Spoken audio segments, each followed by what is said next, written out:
Welcome back to Magoo's Reviews. All right, y'all, some more movie news. Ben Affleck's Batman. Reportedly, his solo movie that he was supposed to have Mr. Freeze in it, was supposed to be Arkham Asylum focus. Before we get to the video, we just passed 1,000 subscribers. We're on the road to 10,000. We're going to hit 100,000. We're going to be at a million. We're going to claim it will happen. So please don't forget to like, share, and subscribe to the channel. Definitely hit the like button at the bottom. Let's get to 5,000 first, man. Let's hit that. Let's hit that middle ground. You know what I mean? All right, y'all.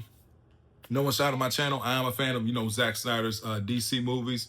I think they're good movies. You know what I'm saying. But at the same time, I know there are people who may not like them and stuff like that. Like say I like Man of Steel, The Ultimate Cut of BVS, and Zack Snyder's Justice League, right? But at the same time, again, movies are subjective, so everybody's entitled to their opinion. That's something I'm not gonna argue over. But there is one thing that came out of that universe that people did want more of, and that's Ben Affleck's solo Batman movie, which never happened. You know what I'm saying? Now, at the end of Snyder's Justice League, spoilers, if you never have seen it, spoilers. Again, spoilers one more time. You do see Deathstroke meet Lex Luthor. Lex Luthor gives Deathstroke's Batman's secret identity. He finds out he's Bruce Wayne, so that's when Deathstroke goes off after Batman. Deathstroke is supposed to be the main villain of Batman's Ben Affleck solo movie, and I did hear that, yeah, Jared Leto's Joker and other characters were supposed to be in it. Now, as a fan, I would have loved to see it. I would love to see Henry Cavill get another crack at Superman, another Superman sequel, but we shall see what happens. We shall see what happens in the future. But right now, yeah, coming from Cosmic Book News, it says Ben Affleck's Batman movie had Mr. Freeze and heavily Arkham Asylum focus. Now, Mr. Freeze's last movie interpretation was in '97. That's when Arnold Schwarzenegger played him in Batman and Robin. Horrible movie. Absolutely horrible movie. And I'm a big Schwarzenegger fan. I love Schwarzenegger. To me, Arnold Schwarzenegger is the action star. He's the action star. Yeah, you have others like Bruce Willis, Sylvester Stallone, Jackie Chan, Jean-Claude Van Damme, so many and so forth. You know what I mean? There's so many so forth like action stars, in my personal opinion. But to me, Arnold Schwarzenegger is he's the cream of the crop. He's at the top of the mountain, and he did play Mr. Freeze in that movie. Was it the best? It was not the best, but I always said I would love to see another crack at Mr. Freeze. So hearing that he was going to be in Affleck's movie, it does hurt. It does hurt because I don't know what Matt Reeves is going to do with his sequel as far as his villains. I don't know if he's going to go the Mr. Freeze route. We're going to find out soon. But yeah, man, anyway, again, Cosmic Book News, Affleck's Batman movie was supposed to have Mr. Freeze. The article says Ben Affleck's canceled Batman movie reportedly would have featured Mr. Freeze and lead heavily into Arkham Asylum, adding a new detail to the long-scrapped DC project that also had Joe Manganiello lined up as Deathstroke. Goes on to say, Mr. Freeze was in Affleck's Batman movie. The new info comes from Hollywood artist and illustrator Skylar Pinkerton, who shared the details on social media while replying to a fan. Pinkerton said he worked on previous material for the film and claimed the canceled Batman movie included Mr. Freeze. He described Freeze as a small part in the story, but said the character was more than a cameo. Pinkerton also said that Mr. Freeze's material was beautiful and haunting. Now, I will stop right there. I'll pause right there. The Batman animated series that came out in the 90s, 92, I remember when it came out, I was watching it, premiere when it premiered and everything like that. But that episode, Heart of Ice, I want to say that was probably like the third episode that focused on Mr. Freeze, is one of the best in the whole series. It's absolutely a fantastic story, and you get to see how tragic of a character they turned him into in that series.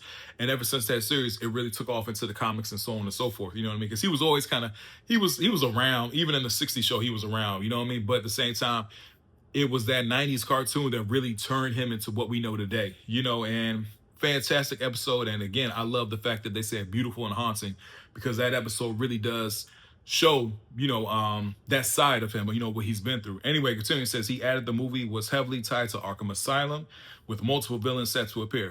I'm gonna pause right there again. the Batman Arkham Asylum video games, the first three, four, because you got Asylum, City, Origins, and Night. In my personal opinion, all four of those, fantastic games. They're fantastic games. Now, there are some that are better than others, but overall, all four of them are good games. Very good games. And there's, I think, the first two classics. You know what I'm saying? And I love Night. I love Night, and I love Origins. Origins has the best boss fights. But yeah, man, I think they really did amp up the whole Arkham Asylum mythos. You know what I'm saying? Shout out to Paul Dini, Bruce Timm, and the ones who worked behind, because you have the guys from the cartoon work on the video games. So to me, that's what made them so great, is because the writing was just as good as the shows. They just translated to the video games. Anyway, it goes on to say that lines up with the darker direction fans had long heard Affleck wanted to do on the project. Exactly. Goes on to say, Bob Richardson previously pointed to a darker Arkham story. Pinkerton also referenced comments previously made by cinematographer Bob Richardson, who was attached to the movie. Back in 2019, Richardson said he wanted to shoot Batman with Affleck and confirmed there was a script, though he said it was not a script people loved at the time. Okay, see, that's something. He says a script it wasn't that people loved at the time. He also said Affleck was continuing to rework it. Richardson explained that Affleck's take was heading into the insanity side of Batman.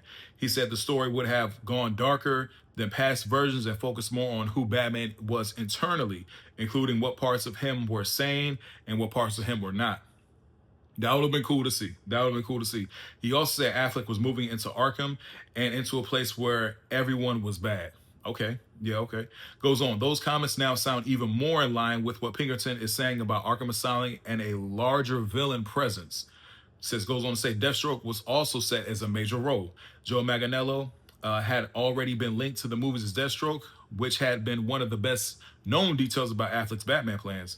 With this latest Mr. Freeze claim, it sounds like Affleck's film may have been shaping into a villain-heavy psychological Batman story centered on Arkham Asylum, with Deathstroke as the main threat and other Gotham rogues showing up along the way. Finishes off right here. It says that the movie never happened, but the latest comments offer another look at how different Affleck's Batman could have been from what ended up reaching to the screen. Yeah, man. That's the end of the article. Very sad. As a fan, it's sad. It's sad. You know what I mean? Because I'm a big Batman fan, and I would have loved to seen it. You know what I mean? Like I said, I'm a fan of Affleck's Batman. I think he's a fantastic Batman. Matter of fact, I think Affleck is the best Batman. I'll say that. There's different Batmans. Everybody loves, Keaton, Bale, people like Pattinson, Adam West. There's so many great Batmans, you know what I mean? But for me, I think from the comic book and how he portrayed Bruce Wayne, I thought he's the best Batman, even though I think Bale has the best movies. Keaton has classics too. I mean, Batman Returns are classics. But yeah, man, that's the end of the article. Tell me what you guys think about in the comment section. Would you have loved to see the movie? I know I definitely would have. I would like to hear from you guys. Hope everybody has a blessed day, and I'll see y'all soon.